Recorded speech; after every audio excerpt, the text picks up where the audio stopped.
Good morning, Wabash. Today, speaking in Pioneer Chapel will be Marcus Kammrath with his talk titled, Who is This Guy? Marcus is the son of Ed and Deb Kammrath and a 2016 graduate of Wabash College. While on campus, he was a member of the basketball team, the Sphinx Club, and Lambda Chi Alpha fraternity. He likes spending time with friends while eating and drinking his way through the Indianapolis neighborhoods, and currently, Kammrath is working in the indie tech scene at Springbuk. Please welcome Mr. Marcus Kammrath.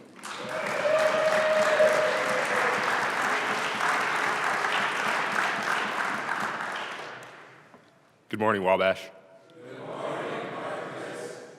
Man, yeah, that's nice. So, I asked a question. And first, I'd like to thank the Sphinx Club for the honor of speaking on this historic stage, definitely crossing off a bucket list item here. Second, to my parents, no amount of thanks will ever make up for what you've given me through my life, and I hope this does you proud. So, again, what are we supposed to get out of this? First, I want to tell you how awesome I am. Start. But our focus today is going to be on who you are and how it's okay to change that. So, you all asked how I got here, and that's how you set up an audience. Well, I'm the proud son of Deb and Ed Kammrath, my mom being a lifetime educator to not only me and my siblings, but hundreds of kids in my hometown community. My dad is the hardest working, smartest man I'll ever know and will know. They've taught me how to be a strong, independent, compassionate person, and that was reinforced when I got to my second home here at Wabash. I was raised in a small farming community where I was your standard student, heavily involved out of necessity, playing basketball, running track, president of the student council, NHS member, German club president, et cetera, et cetera. By all rights, I thought I was the only one doing all these things because as a junior and senior high school, you're the only person that counts. Well, that all changed when I went to Hoosier Boys State, and that's when I recognized that all these other guys were doing it at schools that were much bigger than mine, not being hard because I graduated with 68 people in my class. But that leads me to my journey to Wabash. So after being deferred at Wabash because of a low SAT score, I retook it and was then admitted. That admission would definitely set me up to be the man I am today. It's no secret to anyone in this room that Wabash is special. You would have walked out the door by now if you didn't think so. Wabash challenges her sons to strive and reach for something better. Along the way, however, she gives us much more. More opportunities, more education, more avenues for fun, more avenues for adventure. But the most important thing that Wabash gave me were deep connections to what will be my best friends for life. I didn't think that I would need another friend coming to Wabash. I still have near and dear friends from my high school years. But she had a different plan for me.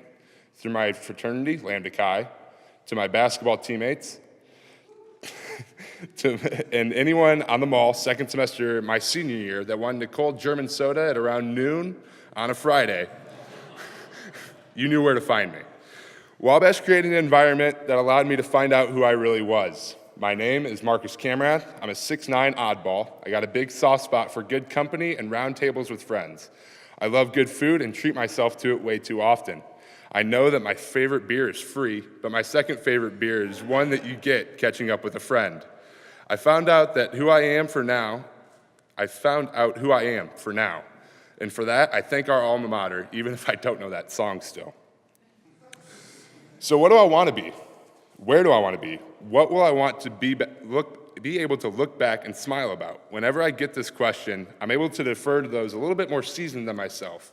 Dave Hodges, legendary Wabash dad, and Greg Estelle, class of '85. When they tell me, they say they're trying to figure out what they want to do when they still grow up. This gives me a lot of wonderful sigh of relief every time that I hear it, as both of them are very well established in their own business professions and have done so in the best way, hard work.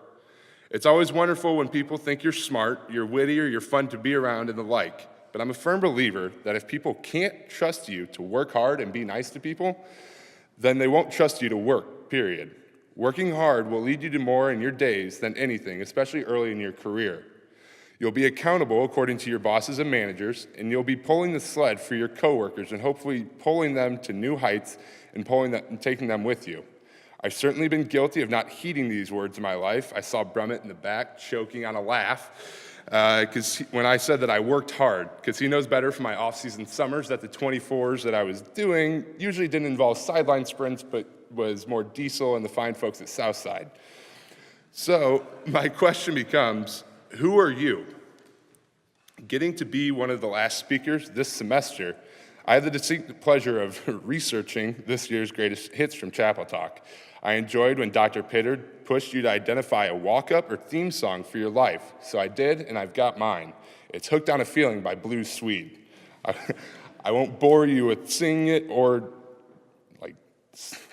push you into that cruel punishment.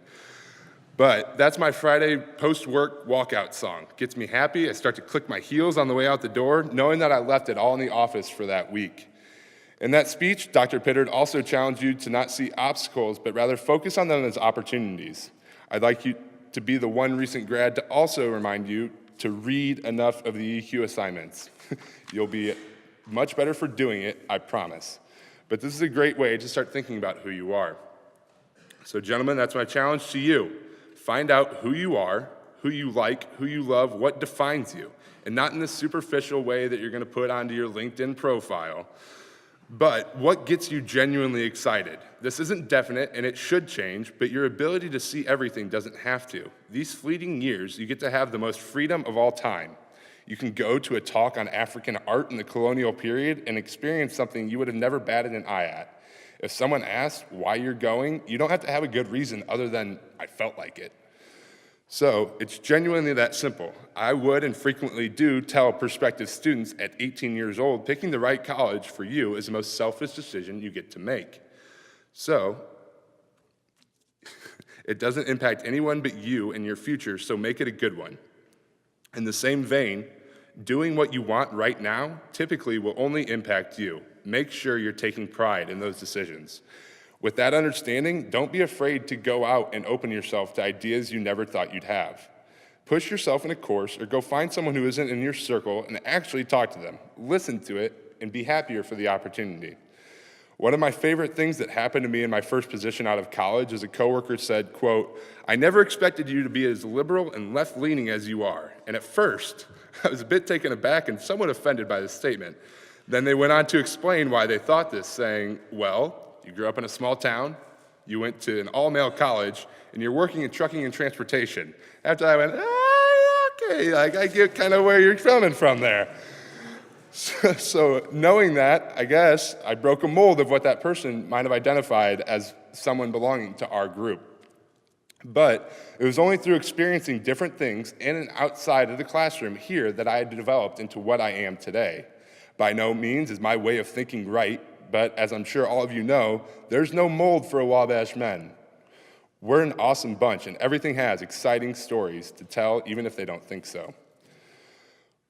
That leads me into making sure that you're continued growth and learning throughout your life.